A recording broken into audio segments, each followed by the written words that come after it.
ठाणे में शिवसेना शिंदे गुट के वाघमारे ने ठाकरे बंधुओं पर जमकर हमला बोला। उन्होंने कहा कि एक भाई घर में रहकर महामारी देखता रहा, दूसरा बिना शर्त तर्कों से जनता को भ्रमित करता रहा। ये महाराष्ट्र की जनता कभी नहीं भूल सकती। वाघमारे ने राजनीतिक दुटप्पी नीति, मराठी आदमी कार्ड का इस्तेमाल सिर्फ चुनाव में और अदानी शरद पवार से गठबंधन पर भी कटाक्ष किया। शिंदे गुट पर उन्होंने जोर देकर कहा कि मुंबई का विकास मराठी भवन और राज्य गीत जैसी उपलब्धियां उनकी ही मेहनत और निष्ठा का परिणाम है। अंत में कवितात्मक अंदाज में वाघमारे ने संदेश देते हुए कहा कि मुंबई और महाराष्ट्र को बचाने के लिए टायगर अभी जिंदा है। कालची मुंबईमधील दोन्ही भावांची सभा ही आपण दोघं भाऊ मुंबई महापालिका वाटून खाऊ केवळ याच्यासाठी होते। ना यांना मुंबई वाचवायची आहे ना मराठी माणूस वाचवायचा आहे। यांना वाचवायचा आहे तो फक्त आणि फक्त आपला परिवार, आणि परिवार वाचवण्यासाठीची अनिवार्य धडपड खल दिसून येत होती। कंटाळवाणी भाषणं आणि केविलवाणी धडपड एवढंच या सभेचं वर्णन करता येईल।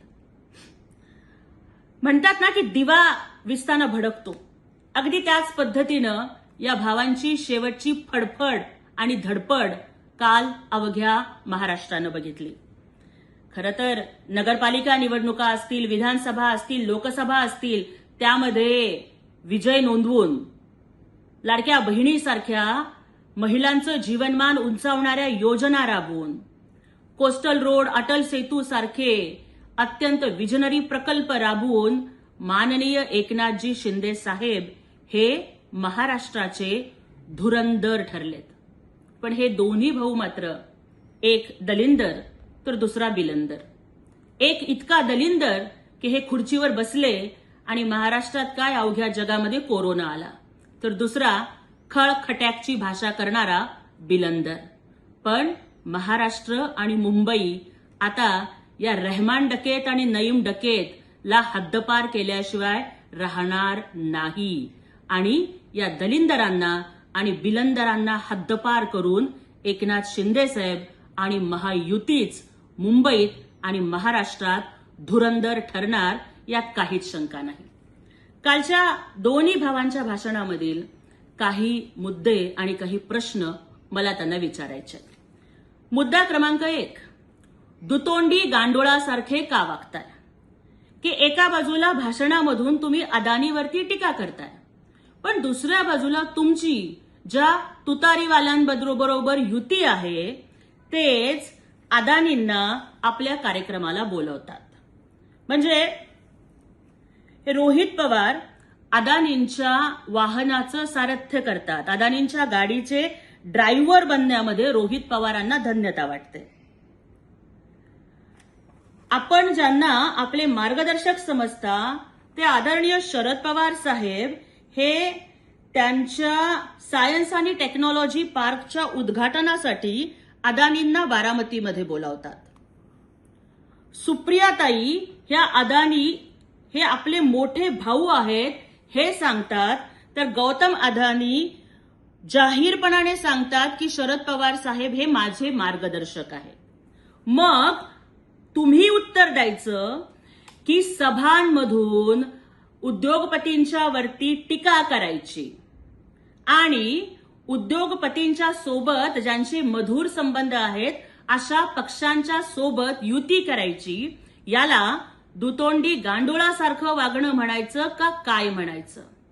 एका बाजूला उद्योगपतींच्या वरती टीका करायची आणि दुसऱ्या बाजूला तुमची मुलं त्याच अंबानींच्या लग्नामध्ये जाऊन बॅकग्राऊंड डान्सर म्हणून नाचतात, तर उत्तर द्या, ये रिश्ता क्या कहलाता है?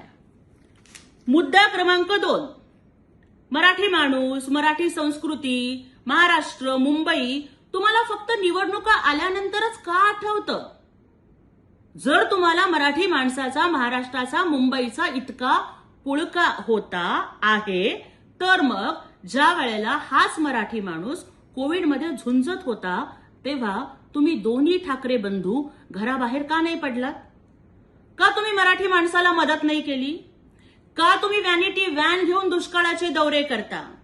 का तुम्ही व्हॅनिटी व्हॅन घेऊन इर्शागडाच्या पायथ्याला जाऊन आलात?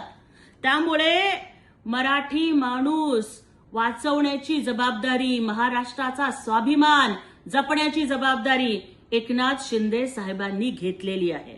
आदरणीय एकनाथजी शिंदे साहेबांच्या मुख्यमंत्री पदाच्या काळात मराठी भाषेला आदरणीय नरेंद्र मोदीजींनी आणि केंद्र सरकारनं अभिजात भाषेचा दर्जा दिला. शिंदे साहेबांच्या मुख्यमंत्री पदाच्या काळात, महायुतीच्या काळात मराठी भाषेचा सन्मान वाढवण्यासाठी अगदी जपानमध्ये सुद्धा मराठी भवन बांधण्याचं काम झालं. महाराष्ट्राला स्वतःचं राज्यगीत मिळालं, जय जय महाराष्ट्र माझा. आणि त्यामुळेच मराठी जनता, मराठी माणूस आता तुमच्या ढोंगाला भुलणार नाही. मुद्दा क्रमांक 3, सतत बदलती भूमिका घेणारे तुमचा केमिकल लोचा झालाय का? नक्की तुम्ही कोणाच्या बाजूचे? एकदा तुम्ही भोंगे बंद करण्याची भूमिका घेता आणि दुसऱ्या बाजूला तुम्ही मतपेटीसाठी वेगळी वेगळी सोंगे करता. तुमच्या सोंगाला जनता भुलणार नाही. एका बाजूला तुम्ही हिंदुत्व म्हणत भगवी शाल अंगावर घेऊन भाषणं करता, दुसऱ्या बाजूला तुम्ही कुंभमेळ्याचा, गंगेचा अपमान करता. त्यामुळे तुमच्या मेंदूमधला केमिकल लोचा दूर करा. कारण विधानसभेला वेगळी भूमिका, लोकसभेला वेगळी भूमिका, महापालिकेला वेगळी भूमिका. लोकसभेच्या वेळेला बिनशर्त पाठिंबा द्यायचा, तेव्हा तुमच्याच भावानी त्याला बिनशर्त पाठिंबा म्हणत त्याची थट्टा उडवली होती. विधानसभेला विरोधातली भूमिका घेऊन प्रचाराला उतरायचं, पण स्वतःच्या मुलाला सुद्धा तुम्ही निवडून नाही आणू शकलात आणि दुसऱ्या भावाचा मुलगा फक्त 6,000 मतांनी निसटता विजय मिळवला. आणि नगरपालिकांच्या मध्ये तुम लढो हम कपडे संभालते है म्हणत कार्यकर्त्यांना वाऱ्यावर सोडायचं, घरात बसायचं. आणि आता मुंबई महापालिका ही सोन्याची अंडी देणारी कोंबडी तुम्हाला कापून खायची आहे. राक्षसाचा जीव जसा पोपटात असतो ना, तसा या दोन्ही भावांचा जीव हा मुंबई महापालिकेत आहे. मुंबई महापालिकेची मलाई खाण्यासाठी तुम्ही आता दोन्ही भाऊ एकत्र आलात. अरे, तुमच्या डोक्यात जो काही केमिकल लोचा झालाय ना, तो दुरुस्त करून घ्या. नंतरचा मुद्दा की तुम्ही म्हणताय की आज आम्ही दोन्ही भाऊ एकत्र आलोय, त्यामुळे स्वर्गामध्ये हिंदू हृदय सम्राट, सरसेनापती, शिवसेना प्रमुख बाळासाहेब ठाकरेंना, माँसाहेबांना, प्रबोधनकारांना आनंद झाला असेल. हो, कुटुंब एकत्रित झाल्यामुळे कदाचित त्यांना आनंद झाला असेल. पण मला तुम्हाला प्रश्न विचारायचा आहे. प्रत्येक मराठी माणसाला, महाराष्ट्राला पडलेला प्रश्न विचारायचा आहे. मला सांगा की ज्या वेळेला बाळासाहेब हयात होते आणि खुद्द शिवसेना प्रमुखांनी सामनामधून तुम्हाला साथ घातली होती की या चिमण्यांनो परत फिरारे, मग तुम्ही तेव्हा का नाही एक झाला? कदाचित आपल्या वार्धक्याच्या काळी आपली दोन्ही पिलं एकत्र झालेली बघून हिंदू हृदय सम्राटांना आनंद झाला असता. कदाचित त्यांच्या आयुष्याचे 4 दिवस वाढले असते. पण तुम्ही उतार वयात शेवटच्या क्षणी सुद्धा त्यांना तो दिलासा, तो आनंद नाही दिला. जर खरंच तुमचं हिंदू हृदय सम्राटांच्यावरती इतकं प्रेम आहे, जर खरंच तुमचं शिवसेना प्रमुखांवर, शिवसेनेवरती इतकं प्रेम आहे, तर त्यांच्या हयातीत तुम्ही एकत्र का नाही झालात? तुमचा स्वार्थ तुम्हाला वंदनीय बाळासाहेबांच्या समाधानापेक्षा मोठा वाटला का? तुम्ही मला उत्तर द्या की बाळासाहेबांना कोण तेलकट वडे चारत होतं, कोण चिकन सूप घेऊन जात होतं. अगदी महाराष्ट्राचा मानबिंदू असणाऱ्या, महाराष्ट्राचा स्वाभिमान असणाऱ्या बाळासाहेबांच्या खाण्यापिण्याची सुद्धा चर्चा, त्याच्यावरती टीका टिप्पणी जाहीर सभांच्या मधून कुणी केली? त्यावेळेला हे चिकन सूप, बटाटा वडा हे सगळं ऐकून हिंदू हृदय सम्राट बाळासाहेब ठाकरेंच्या मनाला स्वर्गामध्ये वेदना झाल्या नसतील का? ज्या वेळेस तुम्ही टीका करत होतात की याच भावांनी हिंदू हृदय सम्राट बाळासाहेब ठाकरेंच्या पाठीमध्ये खंजीर खुपसला, ही तुमची जहाल टीका कदाचित तुम्ही विसरला असाल, पण महाराष्ट्र विसरणार नाही. हिंदू हृदय सम्राट सरसेनापती बाळासाहेब ठाकरे नेहमी म्हणायचे की मला जर एक दिवस जरी देशाची सत्ता मिळाली तर मी 2 कामं करेन. एक, राम मंदिर बांधून घेईन आणि दुसरं 370 कलम रद्द करेन.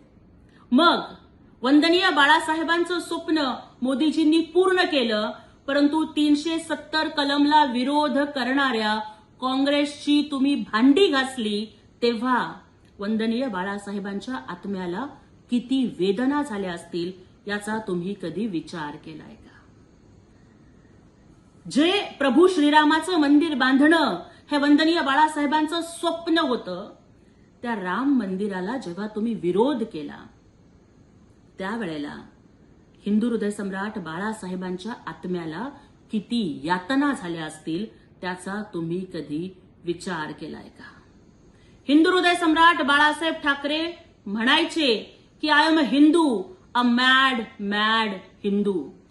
पण हिंदू हृदय सम्राट सरसेनापती बाळासाहेब ठाकरेंना तुम्ही वोट बँकेच्या राजकारणासाठी जनाब बाळासाहेब ठाकरे करून टाकलं, तेव्हा त्यांच्या आत्म्याला किती वेदना झाल्या असतील याचा तुम्ही विचार केलाय का?